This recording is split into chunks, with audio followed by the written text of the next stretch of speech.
नमस्कार विद्यार्थी मित्रांनो, स्वागत आहे तुम्हा सर्वांचं आपल्या यूट्यूब चॅनलवरती। विद्यार्थी मित्रांनो, जलसंपदा विभागामार्फत अमरावती सर्कलकरिता जॉईनिंग ऑर्डर या ठिकाणी जाहीर करण्यात आलेले आहेत। पाहूयात सविस्तर या व्हिडिओमध्ये कोणत्या पदासाठीच्या आलेले आहेत ते।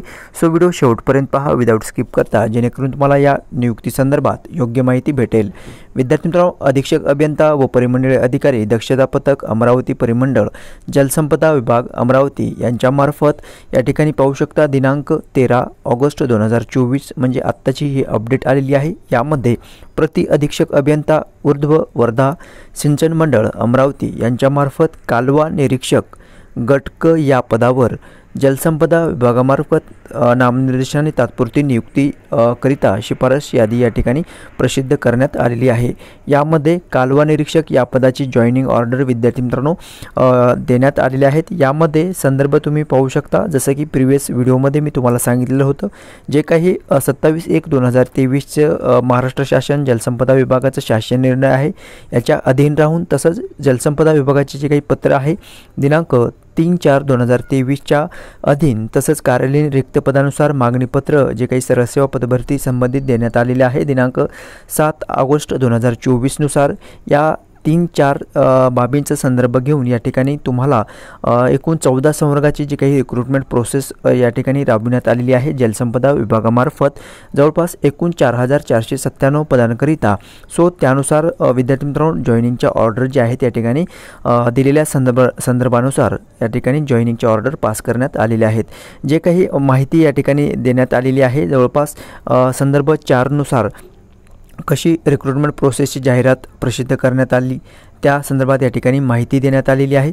तसंच विद्यार्थी मित्रांनो, अतिशय महत्त्वाचं म्हणजे तुम्हाला कालवा निरीक्षक या पदाकरिता जे वेतन स्तर असणार आहे, पेमेंट जी असणार आहे तुम्हाला S6 नुसार असणार आहे। यामध्ये 19,900 ते 63,200 एवढी वेतन श्रेणी तुम्हाला या कालवा निरीक्षक या पदाकरिता दिली जाणार आहे।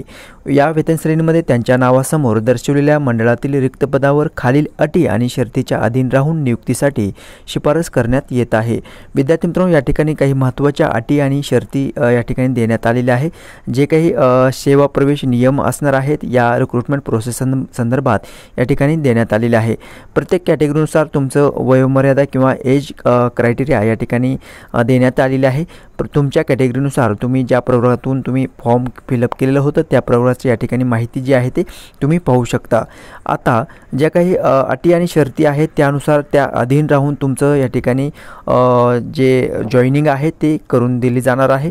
विद्यार्थी मित्रांनो, तुमच्याकडे जे डॉक्युमेंट आहेत ओरिजिनल डॉक्युमेंट ते तुम्हाला सोबत घेऊन जायचं आहे। नियुक्ती ज्यावेळेस तुमची होईल त्यावेळेस जे काही तत्सम अधिकारी असतील त्या विभागामध्ये किंवा त्या कार्यालयामध्ये त्या ठिकाणी तुम्हाला डॉक्युमेंट दाखवायचे आहेत आणि नंतर तुम्हाला त्या जे अधिकारी असतील त्यांच्यामार्फत तुम्हाला जॉईनिंग अपॉइंटमेंट या ठिकाणी भेटली जाणार आहे, ठीक आहे, किंवा दिली जाणार आहे।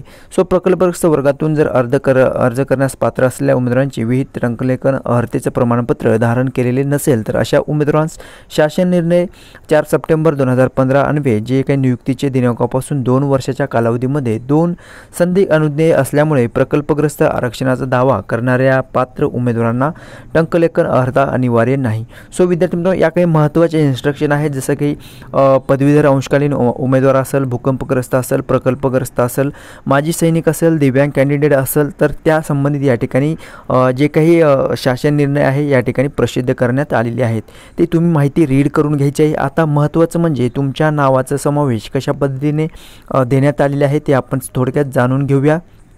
ओके, सो या ठिकाणी कालवा निरीक्षक या पदासाठी अमरावती विभागा अंतर्गत वर्धा या सर्कलसाठी या ठिकाणी ही अपडेट आलेली आहे, पहा। ओके, सो सी हिअर तुमच्या नाव या ठिकाणी देण्यात आलेलं आहे। तुमच्या नावाचं डिटेल तुम्ही या ठिकाणी पाहू शकता। तसंच candidate name, gender, mobile number, mail address, correspondent address, तसंच कॅटेगरी तुम्ही कोणत्या प्रवर्गातून तुमचं सिलेक्शन झालेलं आहे आणि तुम्हाला कुठलं पॅरलल रिझर्वेशन क्लेम झालेलं आहे किंवा तुम्हाला भेटलेलं आहे। ओके, सो तुमच्या नावाच्या समोर अशा पद्धतीने उल्लेख देण्यात आलेला आहे। तसंच सिलेक्शन कॅटेगरी तुमचं सिलेक्शन कुठल्या प्रवर्गातून झालेलं आहे ते या ठिकाणी तुम्ही पाहू शकता। आता हा कॅन्डिडेट NTC मधून आहे, ह्याला जनरलचं क्लेम झालेलं आहे पॅरलल रिझर्वेशन, आणि NTC जनरल 1 मधून ह्या कॅन्डिडेटचं या उमेदवाराचं सिलेक्शन झालेलं आहे। आता पहा विद्यार्थी मित्रांनो, तुमच्या नावाच्या समोर तुम्हाला जे सर्कल अलॉटमेंट करण्यात आलेलं आहे किंवा तुमची पोस्टिंग या ठिकाणी करण्यात आलेली आहे, त्या ठिकाणाचं नाव तुम्हाला या ठिकाणी तुमच्या नावाच्या समोर देण्यात आलेलं आहे, superintending engineer upper Wardha irrigation circle Amravati. Okay, so अशा पद्धतीने तुम्हाला चेक करायचं आहे। ज्या विद्यार्थ्यांचं किंवा ज्या उमेदवारांचं या ठिकाणी सिलेक्शन झालेलं आहे त्यांना पुढील वाटचालीसाठी माझ्याकडून शुभेच्छा। विद्यार्थी मित्रांनो पहा, जर तुम्ही नवीन चॅनल पाहत असाल तर चॅनलला नक्की सबस्क्राईब करून ठेवायचं आहे। ज्या काही अपडेट येत आहेत जलसंपदा विभागामार्फत त्या अपडेट मी तुमच्यापर्यंत पोहोचवण्याचा या ठिकाणी प्रयत्न करत आहे। ठीक आहे, सो भेटूयात नेक्स्ट अपडेट घेऊन नवीन व्हिडिओमध्ये। धन्यवाद।